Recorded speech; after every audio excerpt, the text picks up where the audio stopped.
నా చేతిలో ఏం లేదు సార్, ఇది కోర్టుకు పోయింది అన్నారు. మరి మీరేం చేస్తున్నారు?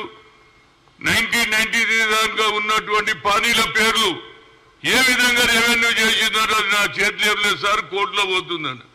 కోర్టులో కేసు నడిచేటప్పుడు హెచ్ఎండిఏ వాళ్ళు పర్మిషన్ కూడా ఇచ్చిర్రా బాబు. వా, ఏం హెచ్ఎండిఏనయ్యా నాకు అర్థం కాదు. కోర్టులో కేసు ఉంటే ఎట్లు ఇచ్చిర్రు? ఎందుకంటే రెవెన్యూ వాళ్ళని మేనేజ్ చేసుకొని డబ్బులు ఇచ్చి కోడంలో పేరు చేసుకున్నాడు. ఈ మాట ఎవరు చెప్పిండ్రు? రాహుల్ గాంధీ ఖమ్మంలో బహిరంగ సభలో చెప్పాడు. ఏమని? ఇందిరాగాంధీ ఇచ్చినటువంటి భూములు కూడా తీసేసుకున్నారు అన్నారు. ఇది ఇంతకంటే క్లియర్ కేసు ఏం కావాలి? ఇవాళ నేను చూసిన మా శ్రీనివాస్ రెడ్డి గారు రెవెన్యూ మినిస్టర్ మొదటి రోజే ఆయన ప్రభుత్వంలో వచ్చిన తల్లారే ఇంత పెద్ద బుక్ ఇచ్చిన ఆయనకి ఇచ్చిన, రేవంత్ రెడ్డి గారికి ఇచ్చిన. ఆ తర్వాత ఇది జరిగినాక హెచ్ఎండిఏ ఆఫీస్ కు నేను, కోదండ రెడ్డి, శ్రీనివాస్ అనే వాళ్ళ మనవాడు మేము పోయినాము. పోతే కాయిదాలే అయ్యారు మాకు. ఏం గవర్నమెంట్ ఇది నాకు అర్థం కాదు. మరి ఇచ్చిన గవర్నమెంట్ ఎవరు చేసిండు? ఇది కమిషనర్ ఇవ్వాలి పర్మిషన్, కానీ సెక్రటరీతో తీసుకున్నాడు. ఆర్డర్ ఏమున్నదంటే commissioner should give HMDA permission. దానికి కూడా సెక్రటరీ ఇచ్చేసి ఇవాళ మొదలు 6 ఎకరాలు ఇప్పుడు 30 ఎకరాలు ఇచ్చేసిండ్రు. ఒక్కొక్క విల్లా 3 కోట్లకు అమ్ముతున్నారు.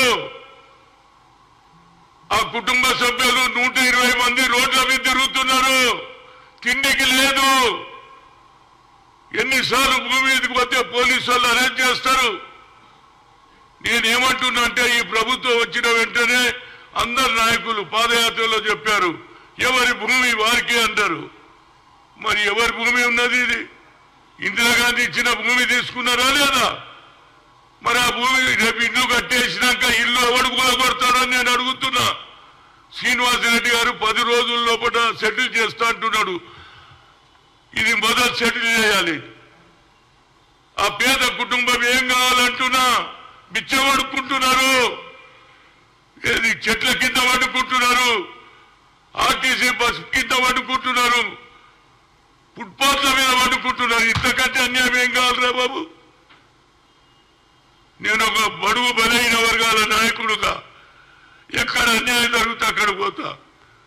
8 సార్లు పోయినా ఇంతవరకు రాలే. మా ప్రభుత్వం వచ్చిన వద్ద పాదయాత్రలు అందరూ చెప్పారు ఎవరి భూమి వారికే, ఎవరి భూమి వారికే. మరి ఇంతకంటే నిదర్శనం ఏం కావాలరా బాబు? ఇది చాలా సీరియస్. ఇది 500 కోట్ల స్కామ్. దీన్ని ఇమీడియట్ గా ఆ పేద ప్రజలకు న్యాయం జరగాలి.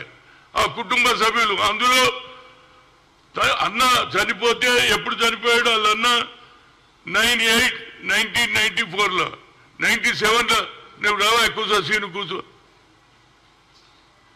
నేను అనేది ఏంటంటే అన్న సంతకం కూడా ఫోర్జరీ చేసిండు అంటున్నా.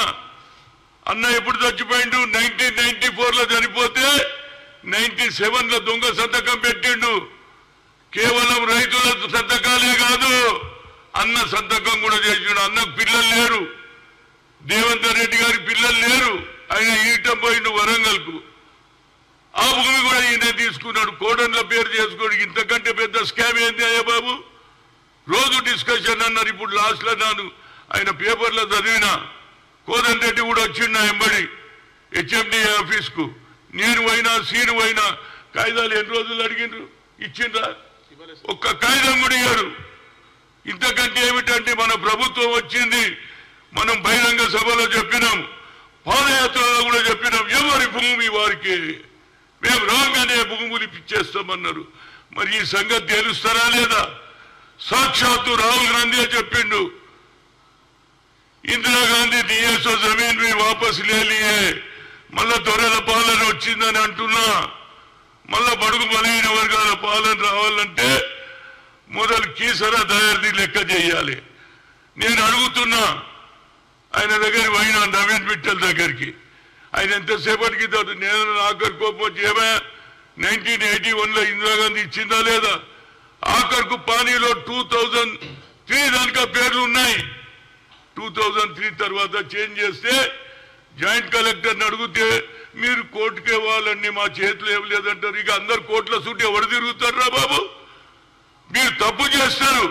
రెవెన్యూ డిపార్ట్మెంట్ వాడు హనుమంత్ రెడ్డి అనేటోడు ఆర్డీఓ కోట్ల రూపాయలు తీసుకొని ఇమీడియట్ గా కోర్టులో కేసు నడుస్తుంటే వాళ్ళకి పర్మిషన్ ఇచ్చిండ్రు. ఇంతకంటే ఆఫీసర్ మీద ఏమే యాక్షన్ తీసుకోవాలి? ఎంఆర్ఓ మీద ఎట్లా యాక్షన్ తీసుకోవాలి? ఇది రాగి దేవేందర్ రెడ్డి సర్టిఫికెట్ ఎవరు ఇచ్చిండ్రు? ఎంఆర్ఓ ఇచ్చిండు వరంగల్. ఏది ఏ ఊరు అది? బచ్చలపేట. వాళ్ళు ఇచ్చిండ్రు సర్టిఫికెట్. ఎప్పుడు చచ్చిపోయిండు? 94లో. కానీ అన్న కూడా దొంగ సంతకం చేసిండు రాగి కృష్ణారెడ్డి. చేసి మొదలు తన పేరు పెట్టుకొని తర్వాత ఎప్పుడన్నా లొల్లి అవుతుందని కోడన్ల పేరు రాసిండు. వా ఏం సర్కార్ రా బాబు! ఇప్పటికన్నా రేవంత్ రెడ్డి గారు ఆయన అందరికీ న్యాయం చేస్తా అంటున్నాడు. మొదటిది న్యాయం జరగాలి.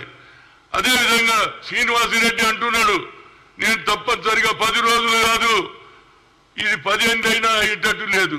దీనిని నిజంగా చేయగలిగితే నిజంగా ఇందిరాగాంధీ వారసులుగా మిగులుతాం. సాక్షాత్తు రాహుల్ గాంధీ అన్నాడు గరీబోं का जमीन भी इंदिरा गांधी दिए सो जमीन भी वापस ఇంతకంటే నిదర్శనం ఏమండి?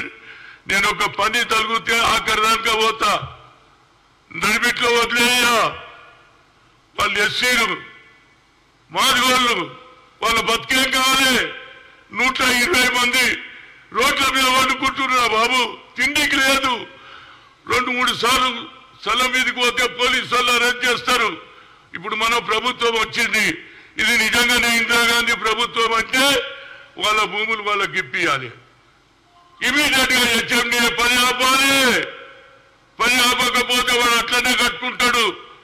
3 కోట్ల ఒక్కొక్క విల్లు అమ్ముతున్నారు. ఇక రేపు విస్తరణ కూడా జరుగుతున్నది. ఎంతమంది అమ్ముకుంటారో ఏమో నాకు తెలియదు. నేను అనేది ఏంటంటే నేను ఒక బాధతో చెప్తున్నా, ఇందిరాగాంధీ లాయలిస్టు, రాజీవ్ గాంధీ లాయలిస్టు. న్యాయం జరగాలి. ఇందిరాగాంధీ ఏ ఆలోచనతో పేద ప్రజలకు భూములు ఇచ్చిందో వాళ్ళకి ఇస్తారా లేదా అనేదే పాయింట్. 10 రోజులలో ఫస్ట్ సెటిల్ చేయండి. ఇంతకంటే అన్యాయం ఇంకోటి ఏది? ఎవరు ఇవ్వాలి పర్మిషన్ చెప్పు. ఆ కాగితం ఏది?